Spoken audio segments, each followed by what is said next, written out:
Welcome to the Dope Shit Podcast. NASA, Banana, the dopest of shit. Let's go. Dope Shit Podcast, number 148. Yeah. Uncommon NASA, Samurai Banana on the other side. What up? Well, we're experimenting today. If you are watching this, if you're hearing this, you'll hear it too. But we're using a new service called Riverside. So if it's a complete mess, blame them. Yeah. Yeah. Not our fault. Not our fault. But hopefully it turns out fine. We'll find out soon. But yeah, I mean, I think at this point we should talk about Bandcamp, right? Like that's like it just this is a thing. It's been overdue. It is. So for those that don't know or haven't cared up until this very moment, even if you still don't care, sit back. We're gonna tell you. We'll figure out some things to care about. So Bandcamp got purchased by Epic Games. I am not that much of a gamer. I know a little bit about this company called Nintendo. That's about the extent of my gaming prowess. Well, I've got a hip hop themed video game themed podcast, so I have quite the experience. You're the right person. My initial thought when I saw the purchase was I had just come off of doing I use like their Bandcamp Live feature to do a little chat about Oculus when it came out, the EP that I put out with Sound Music on Uncommon in, I don't know when that was, February maybe. And so this purchase went through like in March or so, maybe April, and I thought, they really want to push the Bandcamp Live thing. They're going to use some of the streaming technology and maybe some of the Unreal-like kind of things, in terms of like getting like massive hard drive and capacity to do bandwidth levels that are, really pushing like the transmission over IP model. And like maybe Bandcamp starts to get into deals where they're, this is what it opens the door for, is when Bandcamp starts to get into deals where like major artists come to Bandcamp and have sites, and all of a sudden you're watching, Live Nation events over Bandcamp Live, because they've built up like this massive streaming network, which I think is probably a big part of why this is taking place, because you've already got almost all the musicians, even some major musicians, on Bandcamp, and you can get others to join, and then you're kind of positioning Bandcamp in a space where it doesn't have to compete with streaming per se anymore. It's like your merch booth, where you are building the future of Bandcamp around live streamed events that then sell merch. So all that came to be because I didn't do a live event because that's kind of lame, but I didn't want to do it at the time anyway. But I mean, I say that because if I do it one day, don't play back tape that I said that it's live, but that it's lame. But what I did want to do, and I thought was fun, and I credit Bandcamp for kind of giving the flexibility to the platform, is like you can kind of do a listening party, and if you have your shit set up right, you can kind of sit and like play some songs and talk about them and do kind of like a storytellers kind of thing. And it was really interesting. Like people came on, they chatted, people bought things. You can put your merch directly from your store right under your video, and it was really clean and really well put together. I thought it was great. Dope. But the potential for that, you can obviously see where that goes for like when they want to make real money. You know what I mean? And like Bandcamp has a lot of tools that can help major label artists. And I guess maybe that's part of where it's going, because there's no other real logical conclusion besides someone at Epic thinking that they're going to turn Bandcamp into the next Spotify, which would be haphazard and ridiculous, by making it a streaming platform or something. A lot of people don't know because most people that use Bandcamp are artists instead of listeners. But there is, in the Bandcamp app, you can stream your purchases. So you make your $8 or $10 or $20 or $40 digital purchase, and you can now stream it as if you're using a streaming service all contained inside Bandcamp.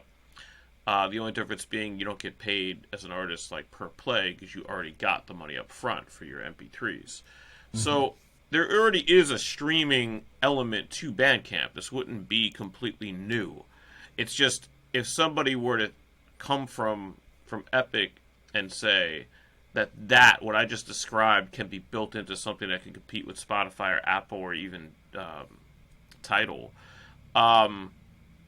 that would be pretty far-fetched. So I think it has to do with the live streaming thing. It has to do with having virtual merch booths, with doing events on Bandcamp, maybe doing deals with major venues, or major places like Live Nation, for instance, would be something that would be, or festivals, your Lollapaloozas. There's tons and tons of European festivals. You already have sort of a listener base that's a more traditionally open-minded base at maybe, and you have a lot of European users, so that whole festival season could be big on Bandcamp. Those are the sorts of things that I think that this was done for. I remember hearing through the grapevine, because I'm not on social media particularly, that people were oh man, maybe our music will get placed in video games. And it's when you just want to take the cartoon mallet and people on the fucking head, because it's just so stupid. Oh my god. It's not to say that you can't get you still have to go through the same channels, you know what I mean? So, and then there was also talk of will music become in-app purchases in these stupid video game things? And that's fine. If I don't know, I guess that's possible. I don't know how viable that is, because if you're playing video games, you probably don't listen to music, and if you do, you probably listen to shitty music. If you're in Fortnite all day, you're probably listening to fucking, I don't know, fucking Celine Dion or something. You're not really listening to music. You're not a music fan if you're spending your time playing Fortnite. It's not like Tony Hawk, you know what I mean? Where you've got a soundtrack that is awesome. You're picking your own music. People are allowed to pick their own music these days when they play video games. It's not like it used to be where you were force-fed a dope soundtrack from people that knew what the fuck they were doing. You curate your own shit on your streaming service, and most people have bad taste in music. So, the idea that somebody's going to buy my shit as an in-app purchase in Fortnite is fucking stupid. But, whatever. I'm sure the technology is possible. I don't know, It's a pessimistic view, but okay. So, getting into the lawsuit, that's going on. So, one thing I know about Epic Games is that they sue Apple a lot. I think they were even removed from the platform at one point, if not currently. I'm not that deep into it, but I feel like they might have won that lawsuit. They may have, but Google is now being sued by Epic because Google wants Bandcamp's in-app purchases, which is our music. Speaking of in-app purchases that are real. To pay via Google Pay. And if you've ever, I have a Google phone. Show the front of it, but there's my case and my Google phone. I do not have an iPhone because iPhones are too expensive, and it's stupid to pay that much money for a fucking phone. But that's another thing. So I switched to the Google Pixel. This is my second Pixel. I had the 3, and now I have the 6, or whatever the fuck they're up to.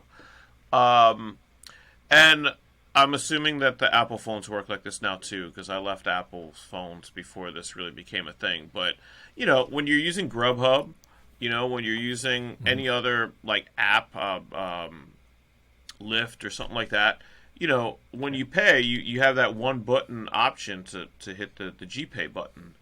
and everything works great because it's connected to your credit card. I love that button. It's one of my favorite buttons. It's how I ride the subway these days.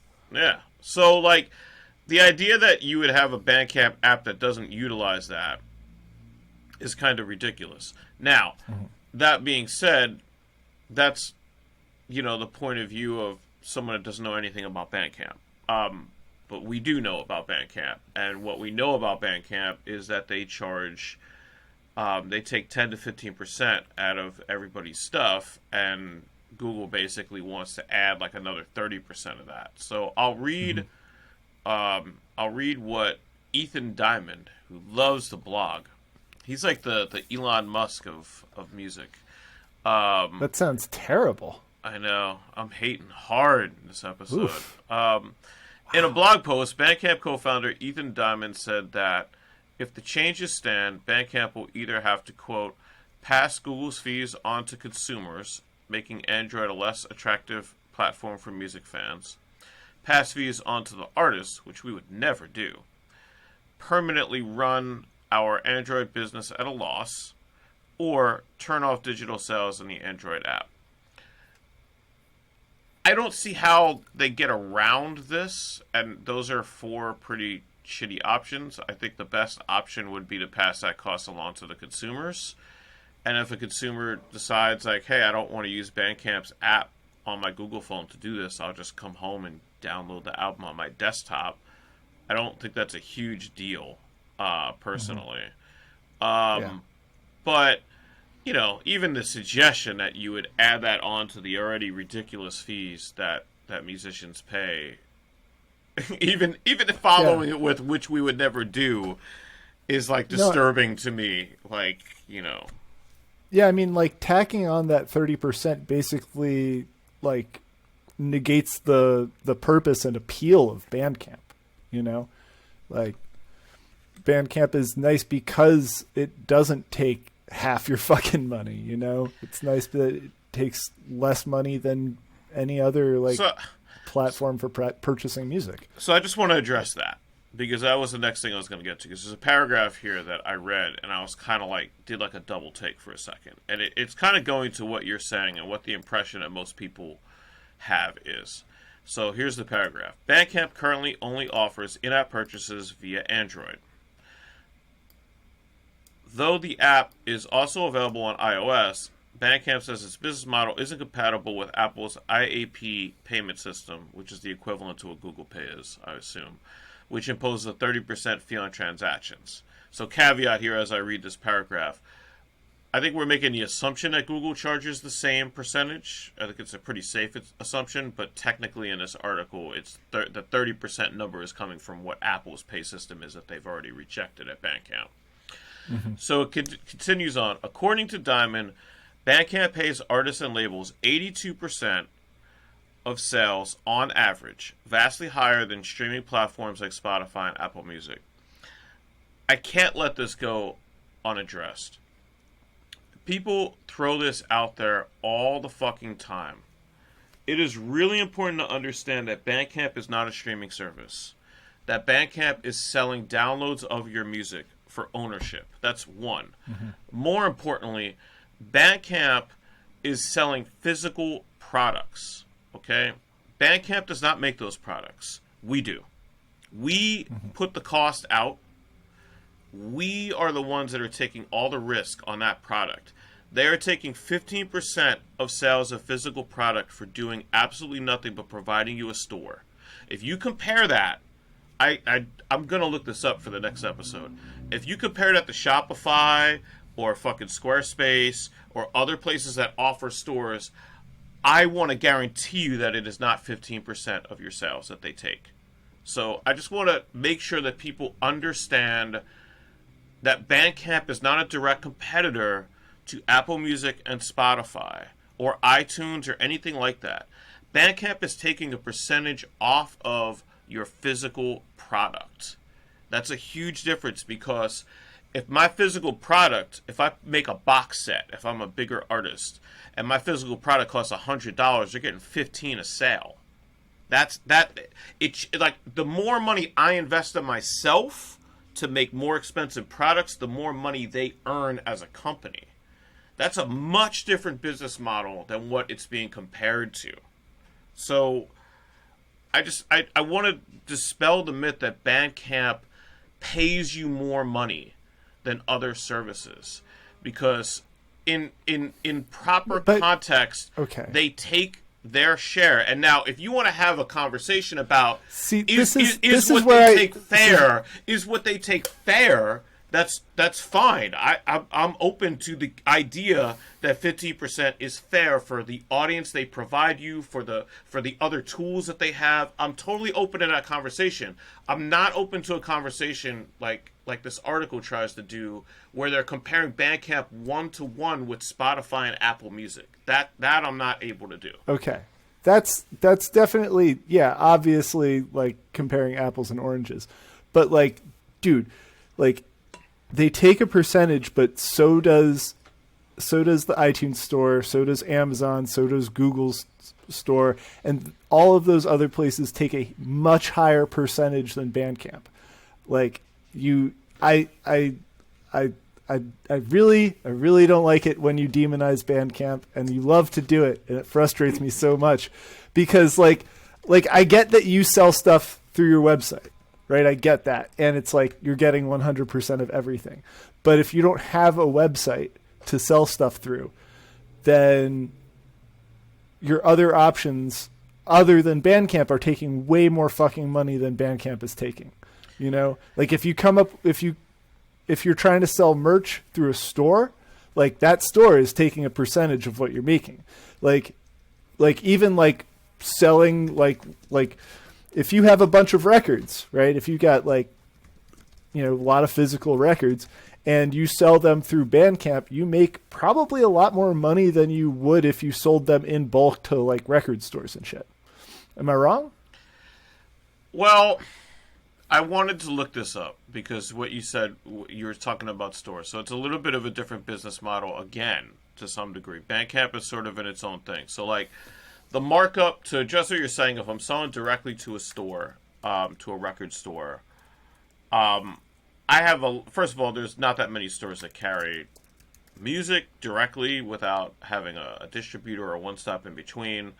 But to the degree that I do, I have a lot of freedom, because they're just going to take it or leave it, obviously. And I have a few stores that I deal with directly, 2 to 3, really. And I basically set my price based on what my costs are, plus a little bit more, and understanding what their retail price has to be capped at. And I kind of do that item by item. And that's not a suggested business strategy, but it's how I do it, because honestly, like, the amount of stores that are in the brick and mortar that deal with independent artists is very far and few between, because everyone's a fucking independent artist now, and nobody can possibly carry all that stuff. So it's a little bit of a moot direction to go down, because it's kind of like, okay, we're dealing with two time periods now. You know, we're talking about what physical stores used to do 15 years ago compared to what Bandcamp's doing now, you know? Okay, sure, but fine. But like selling music through iTunes Store or through Amazon, those companies are taking a much bigger cut than Bandcamp is taking. No. It depends on your distribution. Like, you know, for me, like, I'm getting 65 or 70% out of iTunes sales. Again, exactly. It's a little bit of a moot point. Yeah, but you're talking about an extra 10%.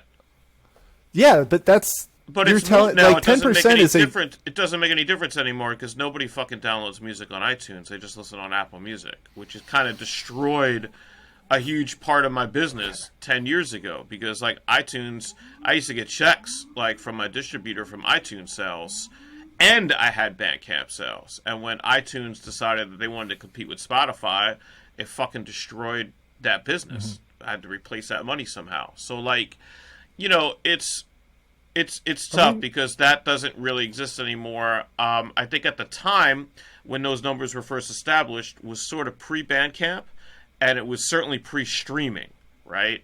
So there was a value in that. And also, again, I have to say, iTunes, let's just say for round numbers or roundish numbers, they're taking 25% off of a digital download. It's a digital download. Outside of like studio time and equipment in a studio, I've spent nothing. So they could take whatever they want. It doesn't make any fucking difference because I haven't purchased a physical product. When I'm selling a piece of vinyl, that's costing me thousands of dollars. There's a big difference, you know, like in what you're putting out there before you even get to pay somebody 15%. So, you know, just a quick reference, to be fair, to Bandcamp. Shopify Basic. I don't know much about Shopify. I need to look into it because here's another thing that has to do a little bit with the Epic purchase is Shopify is getting a lot closer in bed with Spotify, not just because they have similar names, but Shopify is becoming sort of like the in-store purchase on Spotify. So at some point pretty soon, if not already, it's going to be more than just the occasional artist that has some stuff for sale on Spotify, because Shopify is sort of offering an easier way to get in there. That being said, Shopify Basic costs $29 a month with a 2.9% online transaction fee. So you're looking at $30 a month, 3% each sale. 3% each sale doesn't really make any difference, but you have to be selling enough merch that it makes sense, you know, to pay them $30 a month to stand up your store. You know, you should be able to do that, or you shouldn't really have a store, but that is what it is. Squarespace is very similarly priced. You have to pay for one of their plans, and then they take a 3% fee on each thing. I don't remember what I'm on Squarespace. Yeah, business plan is $23 a month. Now I have commerce, so $27 a month.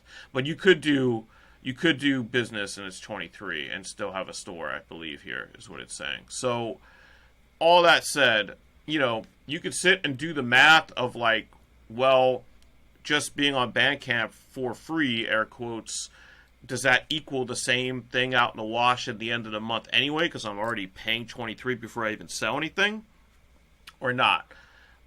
I don't know, man. I think Bandcamp is a business that makes money, and there's nothing wrong with that. And some of their tools are terrific, and the layout of the site is awesome, and the simplicity of it is great. And they've over the years added features that are really cool, and that I really enjoy. And the traffic that's at Bandcamp and some of the analytics that they set up on their site that kind of help you be seen a little bit are terrific, because the people that are on Bandcamp are straight up hardcore music fans, you know, and that's why it's like, you know, weird to be part of to have them be part of a company that is not that. And, you know, I think there's a quote here that I wanted to read that kind of goes into my level of cynicism about the whole purchase. It's from a guy named Zola Jesus. I don't know who this guy is. I guess he's an artist.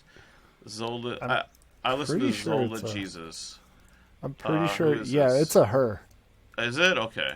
Yeah, Zola Jesus is a her. I'm surprised you haven't heard of Zola Jesus. Singer. I've not heard of Zola Jesus, but Zola Jesus has a smart point. She says, "I wasn't surprised at all.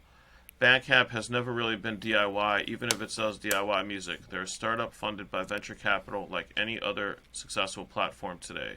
And like any other successful platform, growth is paramount. An acquisition or going public was inevitable if they are going to keep growing." Hard stop. Like, you know, it's again, like, that's facts. I don't, you know, I don't want to shit all over these people because they've done a lot for independent music. I just don't like the idea that, like, and even like some of the reaction in the same article for people that are sort of supportive of it, don't ever like put your future in some company's hands, no matter how good they are or have been, or the platform. Like, make sure you have your own website set up for yourself to sell your own shit, because if Bandcamp goes away tomorrow, it goes away tomorrow. It's the same thing with like people that put a lot of money into Facebook, you know, promoting their music. What's that getting them now? Nobody's on Facebook anymore. like that deals with music. It's just fucking grandparents. Like, so if you spent a ton of money on Facebook ads or like whatever, or you built up a Facebook music page there, that was your main drop for your site, for your art, your main link that you gave people was your Facebook music page. What the fuck good is that to you now? Because they completely changed the algorithms where no one sees anything you post on a music page anymore. So that can happen to you at any moment. And so I think the bigger point is not to like go after what Bandcamp has been doing before this merger.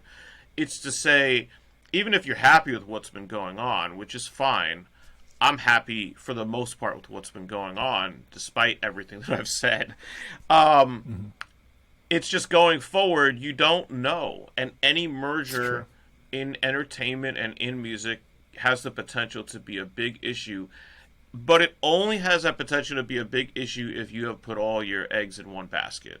And I think the reason I wanted to talk about this and that we did the show on this is just, for me, is to remind people that, like, your career should not be based on what Bandcamp is doing or what Ethan Diamond is saying. It should be based on the music you're creating and the opportunities you're making for yourself.